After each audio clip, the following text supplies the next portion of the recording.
DK Suresh ಅವರು cooker ಹಂಚ್ತಾ ಇದ್ದಾರೆ ಅನ್ನುವಂತಹ ಆರೋಪವನ್ನ ಸಿಟಿ ರವಿ ಅವರು ಮಾಡೋ ಮೂಲಕವಾಗಿ ವಾಗ್ದಾಳಿಯನ್ನ ನಡೆಸಿದ್ದಾರೆ. ಡಿಕೆ ಬ್ರದರ್ಸ್ ವಿರುದ್ಧ ಸಿಟಿ ರವಿ ಅವರು ಪ್ರಶ್ನೆಗಳನ್ನ ಎತ್ತಿದ್ದಾರೆ. ಕುಕ್ಕರ್ ಹಂಚೋದು, ಬಾಟ್ಲಿ, ಸೀರೆ ಹಂಚೋದೇ ಚುನಾವಣಾ ತಂತ್ರನ ಅಂತ ಕೇಳಿದ್ದಾರೆ. ಅವರಿಗೆ ಅವರ ಕೆಲಸದ ಮೇಲೆ ವಿಶ್ವಾಸ ಇದ್ದಿದ್ರೆ ಈ ಪರಿಸ್ಥಿತಿ ಅವ್ರಿಗೆ ಬರ್ತಿರ್ಲಿಲ್ಲ. ಅವರ ಕೆಲಸದ ಮೇಲೆ ಅವರಿಗೆ ವಿಶ್ವಾಸ ಇಲ್ಲ. ಆ ಕಾರಣಕ್ಕಾಗಿ ಕುಕ್ಕರ್ ಅನ್ನ ಹಂಚುವಂತಹ ಪರಿಸ್ಥಿತಿ ರಿಪಬ್ಲಿಕ್ ಆಫ್ ಕನಕಪುರದಲ್ಲಿ ಯಾವಾಗ್ಲೂ ಕೂಡ ನಡೆಯೋದು ಇದೆ ಅಂತ ಡಿಕೆ ಬ್ರದರ್ಸ್ ವಿರುದ್ಧ ಮಾಜಿ ಸಚಿವ ಸಿಟಿ ರವಿ ವಾಗ್ದಾಳಿಯನ್ನ ಮುಂದುವರೆಸಿದ್ದಾರೆ. ಕುಕ್ಕರ್ ಹಂಚೋದು, ಸೀರೆ ಹಂಚೋದು, ಬಾಟ್ಲಿ ಕೊಡೋದು ಇದೇ ಅವರ ಎಲೆಕ್ಷನ್ ತಂತ್ರಗಾರಿಕೆ ತಾನೆ. ಅವರಿಗೆ ವಿಶ್ವಾಸ ಇದ್ದರೆ, ನಾನು ಕೆಲಸ ಮಾಡಿದ್ದೀನಿ ಅನ್ನೋ ವಿಶ್ವಾಸ ಇದ್ದರೆ ಇವ್ಯಾವುದೂ ಮಾಡೋಕ್ಕೆ ಹೋಗಲ್ಲ. ಮತ್ತು ಕನಕಪುರ ರಿಪಬ್ಲಿಕ್ ನಡೆದಿರೋದೇ ಹಿಂಗೆ, ಇದೇನು ಹೊಸತೇನಲ್ಲ. Kanakapura republic always they are doing same things. ಇದೇ ನಡೆದಿರೋದು.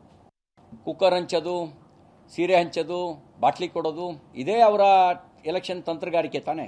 ಅವರಿಗೆ ವಿಶ್ವಾಸ ಇದ್ದರೆ, ನಾನು ಕೆಲಸ ಮಾಡಿದ್ದೀನಿ ಅನ್ನೋ ವಿಶ್ವಾಸ ಇದ್ದರೆ ಇವ್ಯಾವುದೂ ಮಾಡೋಕ್ಕೆ ಹೋಗಲ್ಲ. ಮತ್ತು ಕನಕಪುರ ರಿಪಬ್ಲಿಕ್ ನಡೆದಿರೋದೇ ಹಿಂಗೆ, ಇದೇನು ಹೊಸತೇನಲ್ಲ. Kanakapura republic always they are doing